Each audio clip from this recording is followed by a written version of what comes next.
FISA Virtual es tecnología y futuro. Más de 200 expositores con ofertas y promociones únicas. Charlas en vivo con los speakers más importantes del país. Visita la feria del 4 al 16 de mayo en www.fisa.com.ar. Invita Municipio de Bahía Blanca. Bienvenidos a FISA Virtual 2021. A partir de este momento, los invitamos a compartir una experiencia única, a conectarnos con el futuro, deseándoles que disfruten de su estadía.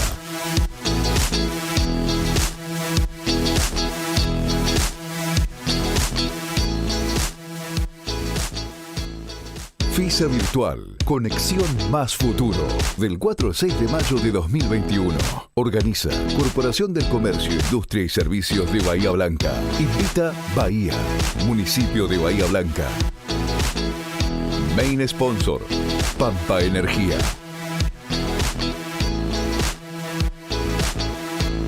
Sponsors, Profértil.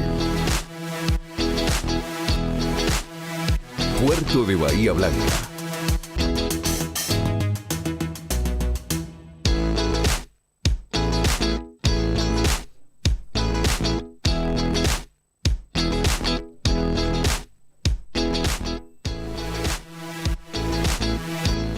¿Qué tal? ¿Cómo les va? Muy buenas tardes. Acá estamos 4 pasaron ya de las 19 en vivo en esta plataforma que nos permite estar compartiendo este encuentro, conexión y futuro en este ciclo de charlas y conversatorios que a partir de ayer se empezaron a transmitir, como les decía, en vivo. FISA Virtual 2021. Hay que agradecerle mucho a nuestro main sponsor, Pampa Energía, nuestros sponsor Profértil y el consorcio de gestión del puerto de Bahía Blanca. Gracias también al municipio de nuestra ciudad que invita al evento y finalmente a los directivos y colaboradores de la identidad organizadora, la Corporación de Comercio, Industria y Servicios de Bahía Blanca, que en el día de ayer cumplió 102 años. Estamos recorriendo ese camino, una gran historia para la corporación.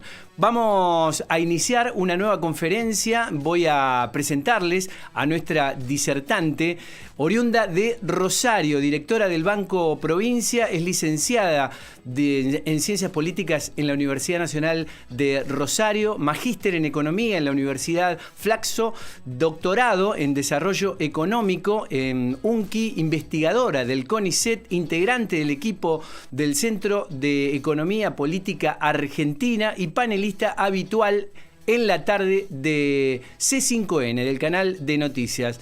Economía Argentina frente a la pandemia, coyuntura y desafíos 2021. Le vamos a dar la bienvenida a Julia Estrada. Hola Julia, buenas tardes. Bienvenida a esta Feria Virtual 2021. Es un placer, un gusto recibirte.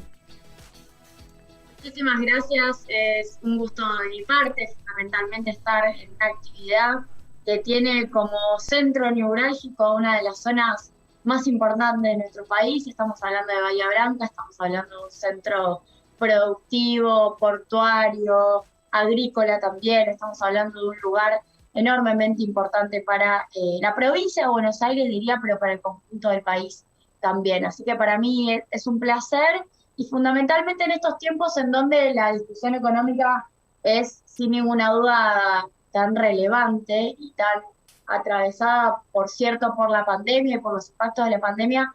Realmente me parece muy importante que desde el mundo empresarial, con quienes también mencionaste en la presentación, que están auspiciando este evento, haya una instancia en donde se puedan escuchar distintas voces que efectivamente vemos la economía de manera diferente. Estoy abriendo una presentación que preparé para el día de hoy. Vamos por acá, ahora sí. Que va a resumir algunas de las principales tendencias que a mi criterio hay que considerar en este mayo 2021, en plena segunda ola de COVID-19, algunas tendencias que me parece que son relevantes para entender lo que está ocurriendo, ¿no? La economía argentina frente a la pandemia, coyuntura y desafíos 2021. Voy a pasar revista por 4 temas. Estamos a 19 horas, 19:07. Entiendo que tengo unos 40 minutos, así que veremos cuánto llegamos, pero creo que estos son los temas más relevantes. En primer lugar, quiero hacer una mención a la pandemia y la actividad económica. No sé si les pasa, a mí sí me pasa y lo vivo con cierto hartazgo. A veces aparecen análisis que quieren abstraerse de la pandemia o aparecen lecturas políticas que quieren hacer como que la pandemia no existe. Y les diría, son lecturas políticas bastante intencionadas. Aunque quisiéramos, aunque lo deseáramos muy profundamente, que la pandemia no existiera, existe. Y lo que tenemos es que primero mirar esto, que es la segunda ola.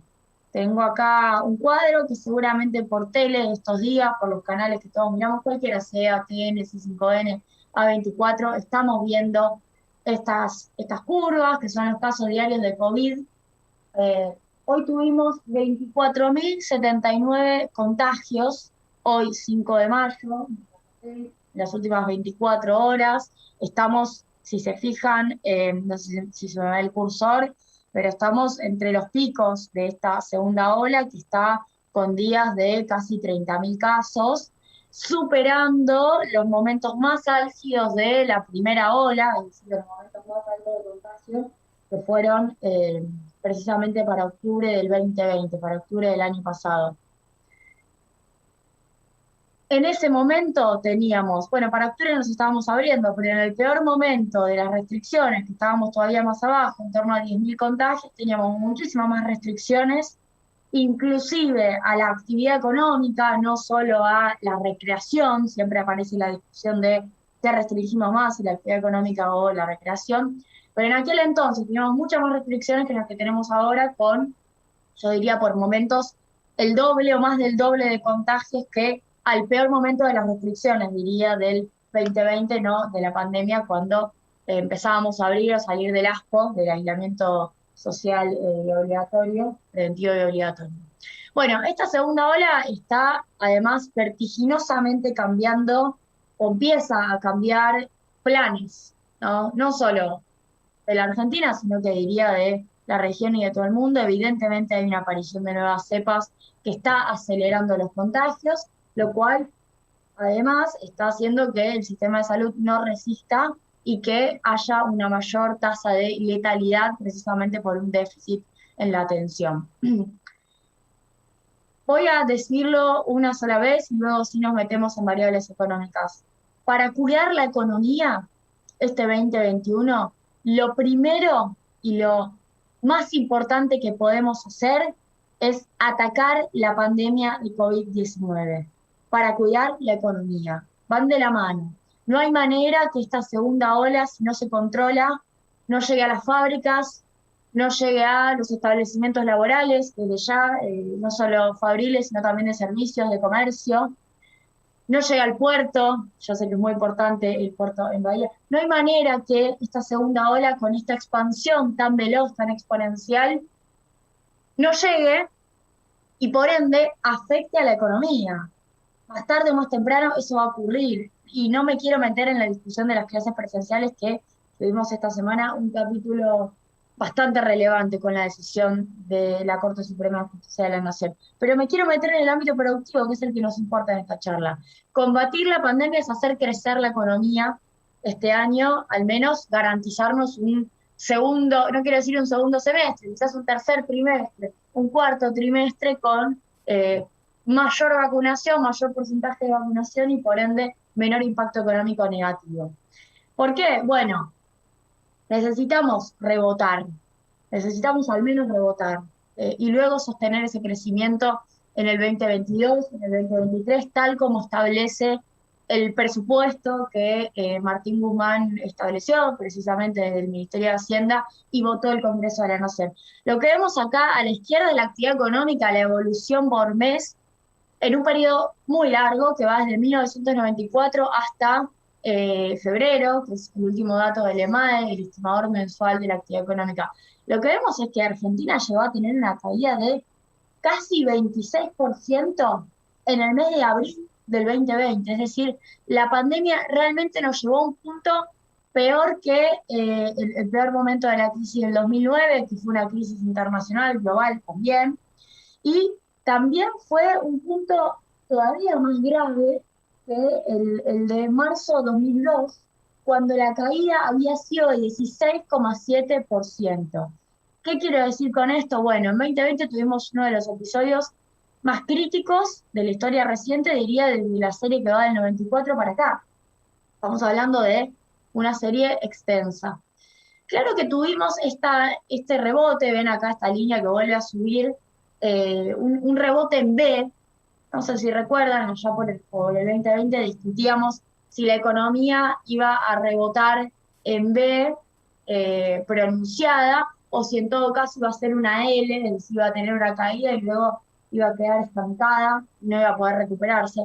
Bueno, la buena noticia es que la economía argentina logró una recuperación en B. Y si la ven, digo, tuvimos distintas etapas en donde por momentos parecía que se quedaba, pero la B, o sea, la vuelta de la recuperación está logrando llegar a niveles pre-pandemia. Y esto me parece que es algo positivo, es un dato relevante para considerar en este año, bueno, tan preocupante. Esto llega hasta febrero de 2021.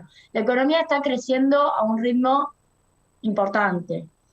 La segunda ola nos hace revisar hasta qué punto es posible sostener este ritmo de crecimiento.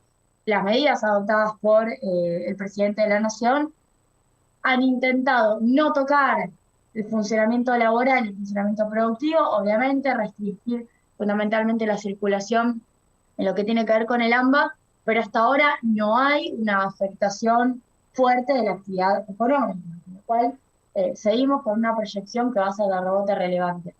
Y miren, digamos, me parece importante, acá hay a veces una especie de autoflagelación, si se me permite, respecto de cómo a Argentina le va mal, respecto del mundo, siempre somos los peores. Si uno mira el mundo en 2020, la verdad es que le fue muy mal. Yo puse ahí abajo en esta placa, que me parece que es para recordar, España cayó 11% en 2020. Argentina cayó 9,9%. Menos que lo que se dijo que iba a caer más del 10%, según, por ejemplo, el Fondo Monetario Internacional. India cayó 10,3%, Inglaterra cayó lo mismo que Argentina, 9,9%, Italia cayó 8,9%. Estamos hablando de valores de una crisis global. A veces, de nuevo, no solo cuesta en los análisis políticos y en los análisis económicos reconocer la pandemia, sino que cuando reconocemos la pandemia decimos que siempre Argentina está peor respecto de otros países. Y yo lo que hice sencillamente fue poner países de Europa Occidental, España, Inglaterra, Italia, y también puse el caso de India para contrastar. Bien, de acá venimos, de acá venimos. Esto también explica el malestar y el hartazgo de una parte importante de la población, porque venimos de uno de los momentos más críticos en materia de caída de actividad económica. Y tiene razón, y acá es así, el presidente Alberto Fernández cuando dice, la verdad, lo dijo hoy a la tarde en un acto en Ensenada, inaugurando viviendas, la letra chica del contrato, a la hora de presentarme como candidato, no decía que venía la pandemia. Yo le agregaría a las palabras de Alberto Fernández, la letra chica del contrato, cuando se presentó como candidata a presidente, no solo no decía que venía la pandemia, sino que no decía que venía la peor crisis económica de la Argentina, diría desde 1994, en términos de caída del PBI, estrictamente, y estoy hablando del mes de abril, lo que les acabo de mostrar, el 26% en un solo mes.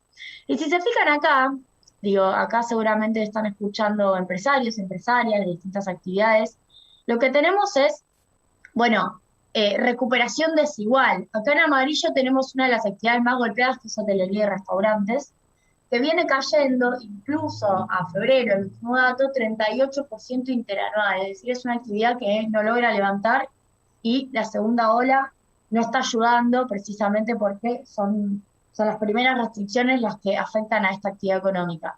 Vamos a la industria, por ejemplo, logró tener una caída un poco menor, obviamente, 23% respecto de diciembre de 2019, y una recuperación que pone hoy a la industria, en febrero 2021, en un nivel más arriba que los niveles prepandemia, 1,6% interanual.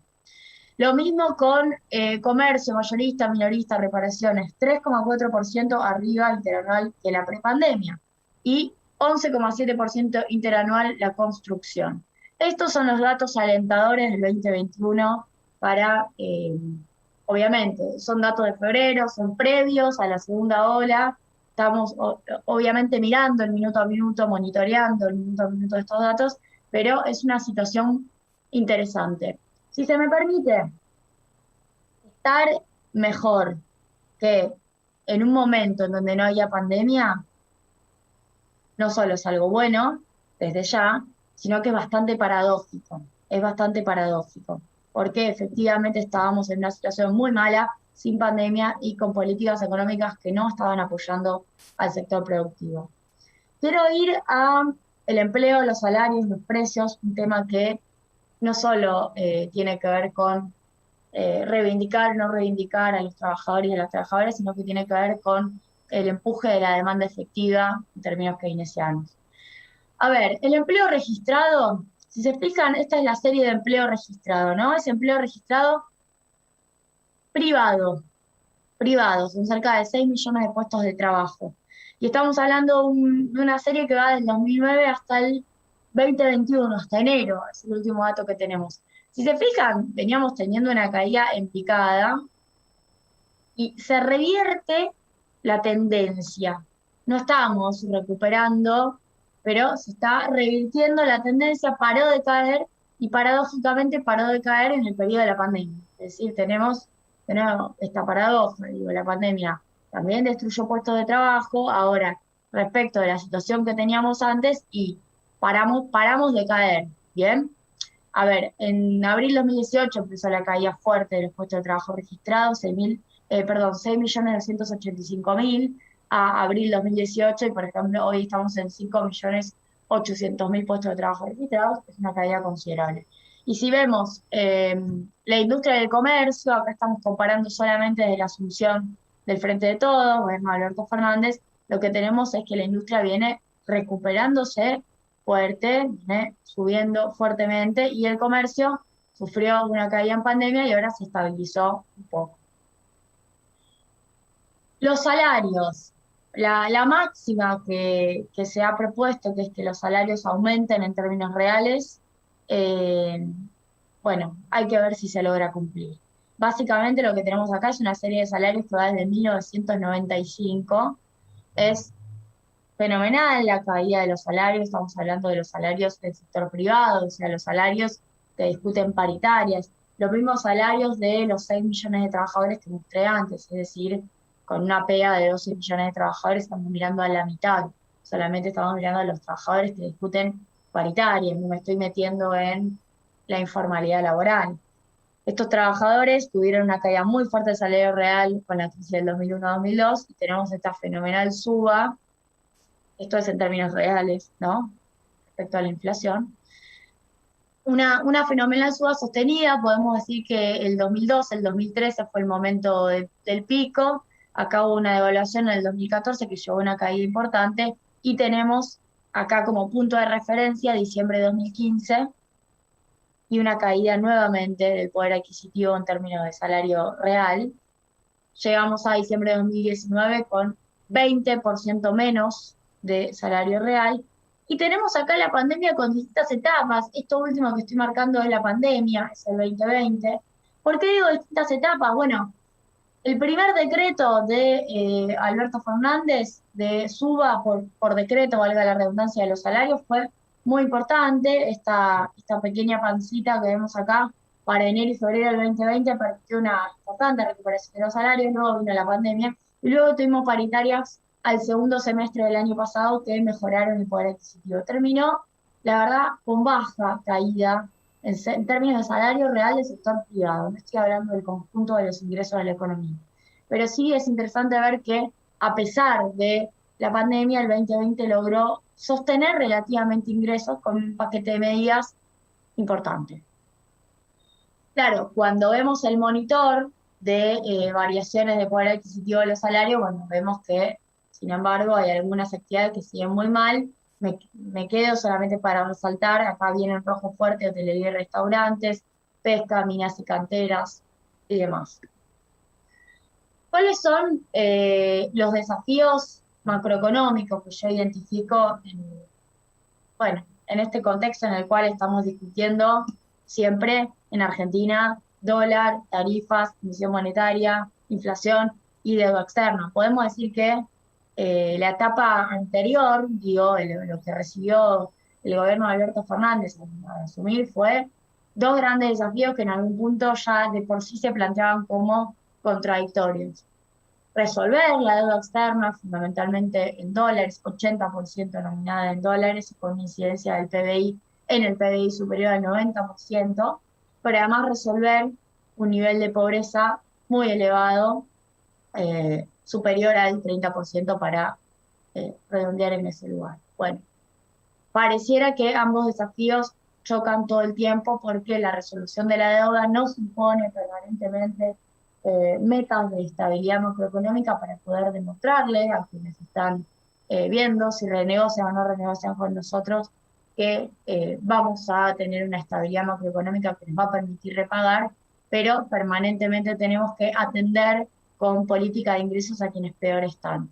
Y efectivamente, esa contradicción deja un país muy difícil de gobernar. No estoy diciendo nada nuevo tal vez, pero en términos económicos, ni siquiera lo digo en términos políticos, es muy difícil tomar decisiones en la Argentina de hoy. Ya ese escenario, deuda versus pobreza, se agrava con la pandemia, en donde se hace urgente atender aún más la pobreza y donde con los que negociamos la deuda no terminan de flexibilizar posiciones, ¿no? Es como si la pandemia no existiera por momentos, y no lo digo en general, lo digo fundamentalmente para los países de ingresos medios, como ocurre con Argentina. Encontramos que, por ejemplo, el Fondo Monetario Internacional tuvo una política muy clara hacia los países de ingresos bajos, a quienes condonó deuda. Los países de ingresos ricos, o los países ricos de ingresos altos, quiero decir, no tienen necesidad de discutir eso. Ahora, en el medio, como jamón del sándwich, están los países de ingresos medios, como Argentina, como India, como Sudáfrica y unos tantos más, que no tienen las mismas ventajas en materia de condonación de deuda. Al contrario, nos llevan a discutir por momentos como si no existiera la pandemia.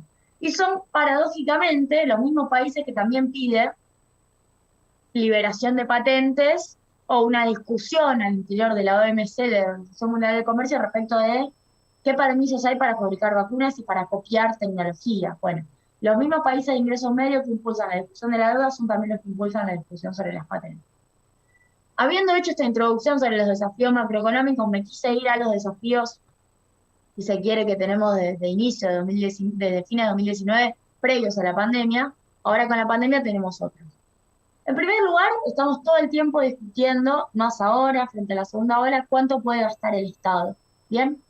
Acá tenemos un gráfico que, a mi criterio, es muy interesante. Es la evolución del gasto, en este caso por mes, está en rojo el gasto, y está en azul los ingresos totales. El gasto es gasto primario más intereses netos. Los ingresos son ingresos en materia de recaudación. No estamos considerando acá grandes fortunas, y los ingresos por grandes fortunas porque tienen una afectación específica, estamos hablando de recaudación general. Y lo que tenemos en las líneas, en las barras, celeste claro, es el IPC, el índice de precios al consumidor. Si se fijan el gasto, acá enero, febrero, fundamentalmente marzo, abril, mayo, tiene una suba fenomenal. Esta es la primera ola de la pandemia. Se acelera fuertemente, creciendo, por ejemplo, al 77% interanual, o sea, en términos reales, porque la inflación, si se fijan, estaba en 42% interanual al mes de mayo, exactamente hace un año atrás, y los gastos crecían al 77%, y los ingresos crecían al 2%, ¿no? Estamos con una brecha para ese momento muy fuerte, brecha que, como bien sabemos, una parte se fue resolviendo con colocación de deuda por parte del Tesoro y otra parte se fue resolviendo con monetización del déficit, con transferencias monetarias por parte del Banco Central.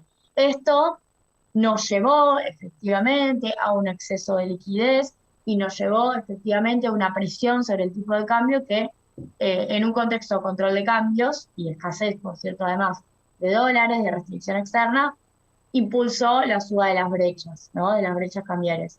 Bueno, esta situación se está revirtiendo muy claramente. Nos paramos acá en el primer trimestre de este año y tenemos gasto en términos reales cayendo, por ejemplo en enero, por ejemplo en marzo, e ingreso creciendo en términos reales, ¿no? Los ingresos superando al ritmo de evolución del gasto. Y esta es una muy buena noticia para las cuentas fiscales. Además, si nos paramos hoy y miramos proyectando estos datos, el déficit primario de este año podría estar incluso mejorando la meta. El 4,5% de déficit fiscal que se proyectó para el presupuesto 2021, bueno, podría estar más chico, podría estar en 3,9%, por ejemplo, 3,9, 3,8, distintos valores. Lo que dicen muchos sectores es, entonces hay margen para gastar, hay margen para poner plata, para financiar las restricciones en el marco de la pandemia, las restricciones a la circulación, para financiar aquellos sectores que por las restricciones pierden ingreso, y por ende para cuidar la salud y además para cuidar la economía. Esta me parece que es la discusión no solo de este año, sino de la segunda ola. Luego tenemos el segundo gran tema que sabemos que esta semana que transcurrió fue tapa de diarios, y estos días también, que es la discusión de las tarifas. A ver, ¿qué tenemos acá? Al 2020 estamos hablando de una incidencia de los subsidios a la energía en el PBI del 1,6%. Es superior a la del 2019, que fue 1,1, es superior al 2018, es superior al 2017, sí.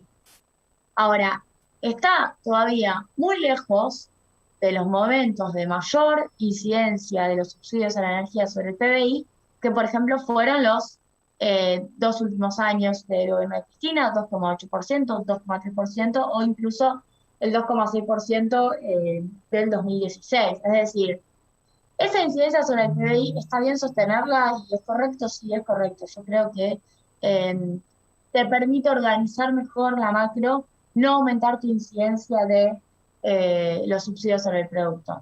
1,2, si se me permite, acá en azul es solo energía, solamente Gamesa, que es la empresa que provee energía mayorista. Ahora, eso abstrayéndonos de la pandemia.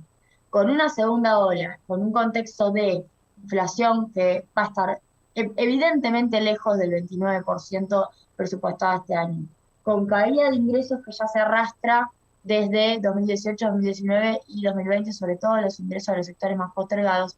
Bueno, mover esto levemente, aumentar la incidencia de los subsidios sobre el PBI, no pareciera ser desestabilizante y no pareciera ir a contramano del mundo, diría yo, después de haber escuchado sencillamente a Biden, presidente de los Estados Unidos, que, bueno, está financiando cheques de $1.400 por persona en el marco de la pandemia, ¿no? Está haciendo, podríamos decir, populismo. Entonces, digo, este es el panorama. Hay que, desde mi mirada, hay que desmerecer la estabilidad macroeconómica. No, claro que no. Estamos hablando de una economía que hace 50 años que viene teniendo problemas de restricción externa, que terminan agudizándose precisamente por devaluaciones, que terminan confirmando que la dolarización de los ahorros es una buena alternativa, es generación tras generación. Los argentinos y las argentinas venimos confirmando que finalmente dolarizar es más seguro, precisamente por la inestabilidad macroeconómica que conllevamos, con lo cual poder tener un plan serio de estabilidad macroeconómica, más aún después de un gobierno como el anterior, en el cual evidentemente la búsqueda de la estabilidad macroeconómica no funcionó. Fundamentalmente tuvimos una sucesión de corridas cambiarias entre el 2018 y el 2019, está bien. Lo que me parece es que la pandemia te obliga a revisar presupuestos. Quiero ir a la cuestión de los dólares y las reservas totales. Bueno, tenemos a abril el último dato, reservas del Banco Central en torno a 40.000 millones.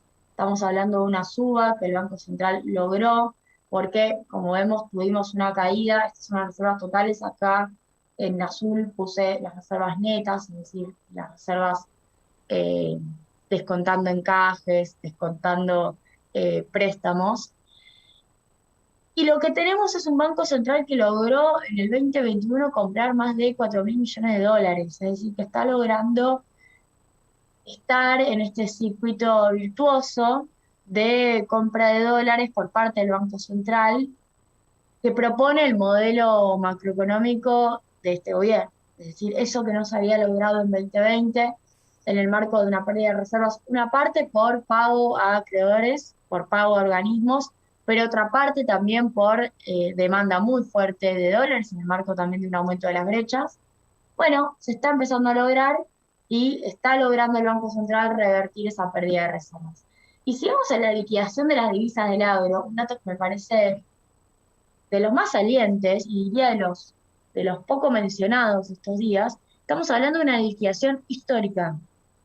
Histórica. Miren, todos los años, acá tenemos la liquidación por año de divisas del agro, estamos hablando de Ciara, lo publica Ciara, estamos hablando de 2021, 9.700 millones de dólares, y el 2021 está todavía en pañales, estamos en el mes de mayo, ¿bien? Muy importante, obviamente, tiene una gran incidencia de los precios internacionales de los commodities desde ya, las zonas juradas de exportación que se anotaron de ventas al exterior, precisamente por estos precios internacionales. Y esto es un dato muy positivo para la Argentina, porque lo que necesitamos son dólares. Bienvenidos. No hay maldición de los recursos naturales. No suscribo a esas erráticas aseveraciones, pero sí me parece que esto siempre tiene un costado, que es la suba de los precios de los commodities. Sabemos que 13% fue la suba de los precios de los commodities en el primer trimestre y tuvimos una inflación en el primer trimestre que pegó en el palo, fue de ese valor. Con lo cual, evidentemente, el costado de la obtención de dólares es la inflación. Acá estamos viendo la parte positiva, ¿bien? De hecho, veníamos, si se fijan en 2020, de uno de los momentos de peor liquidación, 5.000 millones. Bien, vamos a observar esto que me parece también relevante. Hay un control de las brechas. Yo sé que hay un intento de explicación de la inflación de marzo, del 4,8% de marzo en función de las brechas. Es cierto que la brecha te introduce ruido, que hay sectores que buscan dolarizar. Cuando dolarizás al paralelo, necesitas más pesos para dolarizar al paralelo, por ende aumentás los precios. Y esa es una realidad. Ahora, lo que sí es importante ver es que el solidario, muy diferente a lo que ocurría, el dólar solidario, ¿no? Muy diferente a lo que ocurría en los últimos meses, que fue el peor momento, estamos hablando de octubre, de noviembre, el dólar solidario por abajo del MEP, por abajo del contado con liquidación, por abajo del blue, del dólar informal. Ahora lo que tenemos es un solidario que está por arriba. Es decir, desde el verano tenemos un control muy importante de la distancia, ¿no? Entre el oficial y el paralelo y el blue. Tuvimos acá, ven en la línea amarilla el informal, el blue con esos picos relevantes de los últimos 15 días, que volvió a bajar fuertemente. Hoy ya tenemos noticias de baja de blue, pero no hay mayor ruido que ese. Seguimos teniendo desde ya a Templeton y a Pinco, los principales fondos, queriendo irse, no con la magnitud con la cual se querían ir en pesos dolarizando al contado con liquidación. Digo esto porque el contado con liquidación siempre es referencia para terminar subiendo el blue. Y hay algo también que no puse el gráfico acá para no hacerlo largo, que ocurre en relación al blue, que es que el blue empieza a coincidir con la suba de los casos de COVID. En octubre, acá, este valor cuando el blue estuvo a 190 pesos, tuvimos el pico de contagios. Yo se los había mostrado en la primera filmina. El pico de contagios en torno a 18.000 casos se dio con este dólar. Y acá estamos frente a la segunda ola. Evidentemente hay situaciones de estrés que empujan al blue. Evidentemente, con lo cual sumo a mis argumentos controlar ahora la brecha cambiaria y controlar la pandemia que permite, en este caso, controlar el blue. Bien, Esto también es importante, la estabilización cambiaria condiciona el nivel de precios. Lo que vemos es acá precios desde enero, la inflación acumulada, en realidad una evolución de la inflación acumulada, desde enero de 2015 hasta septiembre de 21, tenemos picos, acá en noviembre 16, 44% de la inflación interanual. Mayo de 2019 es hasta ahora el peor momento, insuperable, con 57% de inflación interanual. Piensen que esta inflación acumulada estaba acumulando, vale la redundancia, las dos corridas de 2018, la corrida de mayo y la corrida de agosto. Y tenemos acá un proceso de desinflación muy importante que se dio en el primer año de gobierno de Alberto. Hay que decir que la pandemia ayudó a la desinflación, sin ninguna duda. La pandemia ayudó porque restringió fuertemente el consumo. Ahora, lo que tenemos a partir de la salida del asco del aislamiento acá es una suba nuevamente de la inflación acumulada. Hoy, a marzo 21, estamos en 42,6% de inflación acumulada. Es importante, es menor que el peor momento de mayo 19, del 57%, o podemos decir del 55% de diciembre de 2019. Es mejor este momento. Pero, claro, vamos camino, según el reglamento de expectativa de mercado del Banco Central, a una inflación más elevada. Ojo que esta inflación del REM, del reglamento de expectativas del Banco Central, bueno, está suponiendo corrimiento del tipo de cambio. Y las perspectivas de Hacienda con el Banco Central es que el tipo de cambio este año no crezca más de 25%, es decir, que haya una apreciación cambiaria, por ende que, haya un ancla cambiaria para los precios. Si eso pasa, es difícil que se compruebe el 50% de inflación, incluso con el mal dato del 4,8% de marzo. Claro que tiene que cumplirse esa proyección de ancla cambiaria. Ahora, ¿qué otra explicación hay para la suba de los precios? Acá lo que hice, que me parece que a veces es ilustrativo, es en cada mes, esto arranca en enero del 2020, la evolución de los precios del IPC general en azul, la evolución de los alimentos en rojo y la evolución del dólar en gris, ¿no? Bueno, tenemos un linkeo importante con los precios de los alimentos y el dólar en distintos momentos, pero lo que empieza a pasar es que los precios parecieran estar más vinculados, a la evolución de los salarios que la dinámica del tipo de cambio. Si vemos la última parte, noviembre, diciembre, enero, encontramos precisamente una suba relevante, si se quiere, del tipo de cambio, pero todavía más relevante con la recuperación salarial, ¿no? Pareciera ser un escenario donde la puja distributiva vuelve a aparecer en el centro de la escena. Tenemos una fuerte suba, si se fijan, el salario privado está en color negro, acá este es el salario privado, y luego tenemos el salario público. Tenemos una recuperación salarial que viene de la mano de una recuperación de los precios, o mejor dicho, una recuperación de los precios que viene de la mano de una recuperación salarial. Evidentemente, acá hay un escenario de puja distributiva, y esa es la principal explicación. Luego podemos decir si la concentración o no incide, si la concentración o no es un mecanismo de propagación. Hablo de la concentración económica, de la política que está teniendo la Secretaría de Comercio al respecto. Pero sí me parece importante mostrar esto que pasó, no tengo acá marzo, pero a marzo la inflación fue de 4,8% y la suba del dólar fue de 2,7%. Evidentemente no hay una ancla cambiaria que esté funcionando.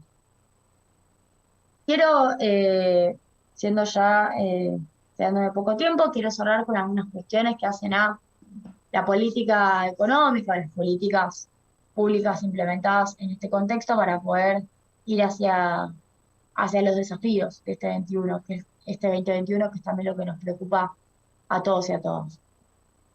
¿Qué pasó en 2020 y qué pasó en 2021 en materia de medidas? En 2020 podemos decir que hubo una batería muy amplia para los sectores productivos, empezando por el IFE, costoso para las arcas públicas, 100.000 millones de pesos cada pago, ATP para el mundo empresarial, también reconvertido luego en repro para el mundo empresarial, es decir, sostenimiento salarial por parte del Estado, el mundo de las empresas privadas, reducción en distintos casos, eliminación de las cargas patronales, lo cual a su vez incidió muy fuertemente en el 2020 y hoy todavía se está pagando esa factura en la recaudación de la ANSES. La ANSES cada vez más sostenida por rentas generales, eso es lo que está ocurriendo en el marco de la reducción de aportes y contribuciones patronales. Previsión de despidos y doble indemnización, año pasado, refuerzo salarial al personal de salud y a la seguridad. Otras medidas como previsión de desalojos, congelamiento de alquileres, continuidad del congelamiento de alquileres. Es decir, hubo un Estado que, en términos económicos, sostuvo la demanda, es decir, sostuvo los ingresos de consumidores, pero también sostuvo la oferta. Es un Estado que sostuvo las dos cosas, los dos pilares del sistema económico, podemos decir, que por cierto se basa en la circulación de las personas, en la circulación del capital. Y uno de los principales problemas de la pandemia es que impidió la circulación.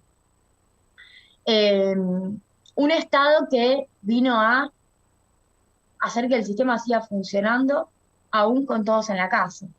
Esto me parece que es para tomar nota, y creo que el mundo está tomando nota de, finalmente, la importancia del Estado, y agrego, la importancia de las arcas del Estado. En Argentina, yo no lo mostré en el gráfico de recaudación, pero es algo que efectivamente está ocurriendo, a ese aumento de la recaudación en términos reales del primer trimestre, hay que agregarle la recaudación por grandes fortunas, que fue pequeña en marzo, 6.000 millones, pero que según la AFIP estamos hablando de más de 200.000 millones de pesos, de acuerdo a lo declarado por el primer pago de cuota del 20% que venció el mes pasado. Bueno, 2021, y acá es donde está la discusión de cómo seguimos en el marco de la segunda ola.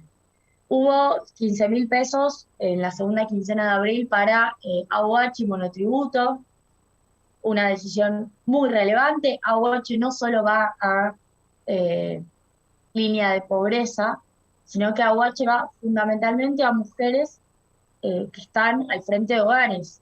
El 96% de los titulares de AUH son mujeres. O sea, podemos decir que esta política social, en el marco de la feminización de la pobreza, termina yendo directamente hacia mujeres pobres, mujeres que tienen, cuyos hogares, a los cuales están al frente, están por debajo de la línea de pobreza. Es la AUH uno de los botones en materia de política de ingresos más relevantes que hoy tiene el Estado. Desde 2009 para hoy ha sido una transformación de paradigma en la política de ingresos, y eso en pandemia es algo que se puede valorar y mucho. Bien, continúan repro. Los repro además están segmentados por decreto en sectores críticos, sectores no críticos y sectores vinculados a la salud. Por ejemplo, en sectores críticos está todo lo que tiene que ver con hotelería y restaurantes, está también aeronáutica, están también algunos sectores industriales, como por ejemplo el cuero, por mencionar uno. Es decir, hay una diferenciación en el repro respecto a quiénes están más golpeados por la pandemia. El Estado sigue sosteniendo la oferta, ¿no? Bueno, continúa la reducción de cargas patronales que se aplicó en aquel entonces, sigue. Previsión de despidos que se extendió. Hubo refuerzos salariales al personal de salud. Se definió el centro de la discusión, que las tarifas, este viernes se definió pasado que aumentaban 9%. Evidentemente no está definido si este va a ser el único aumento o habrá dos, pero sí me parece importante que este 9% ya refleja, más allá de si luego hay otro, que hay un esfuerzo fiscal del Estado Nacional para que las tarifas no sean un nuevo componente que golpea el bolsillo, pero además que siga alimentando la inflación, que como les mostré fue de 4,8 en marzo. Luego, tarifas de gas, 7%, también hay un esfuerzo fiscal importante. ¿Por qué digo esfuerzo fiscal? Porque con estas subas de un dígito está claro que sube la masa de subsidios este año, si esta va a ser la única suba, ¿no? Sube el mínimo del impuesto a las ganancias para la cuarta categoría, 50.000 pesos brutos, otra de las medidas también de esfuerzo fiscal relevante, más de 50.000 millones de pesos este año.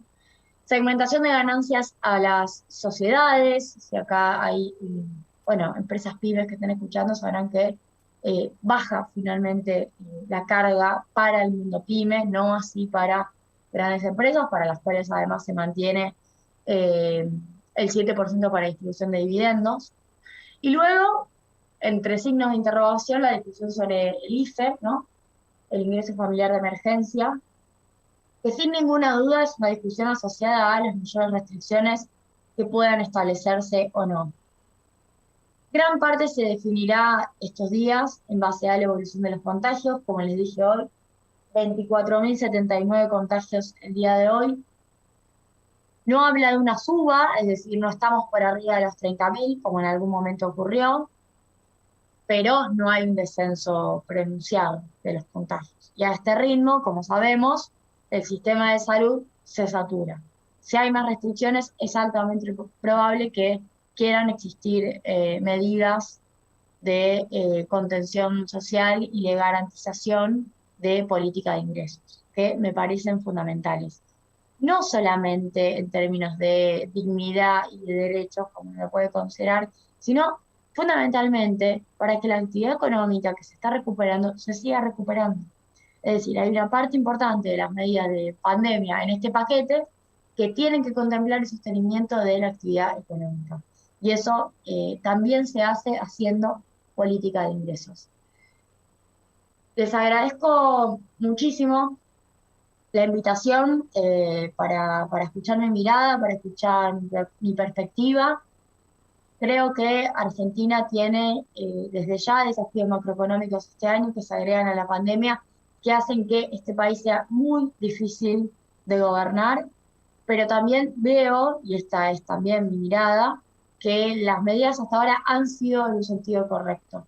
Sentido tan correcto que finalmente está creciendo la recaudación, lo cual permite solventar o financiar incluso los peores escenarios. Así que les agradezco mucho y les deseo éxitos en la continuidad de la feria. Muchísimas gracias, Julia.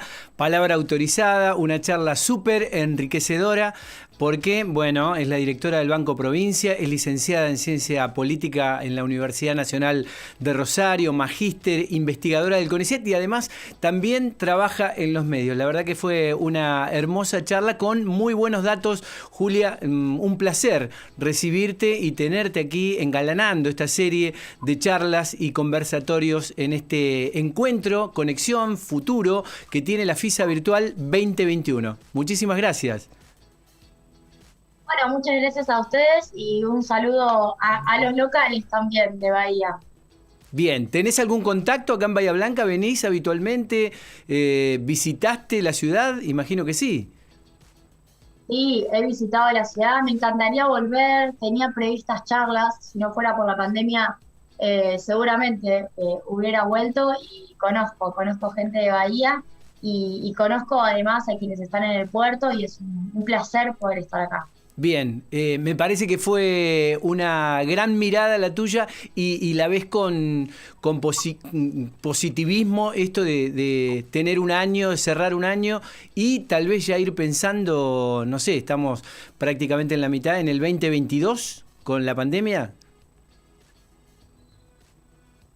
¿Vos decís si va a continuar la pandemia el 2022? No, digo en la economía, ¿cuándo podemos llegar a pensar en que esta curva empiece a tomar un buen ritmo para arriba, que se empiece a crecer?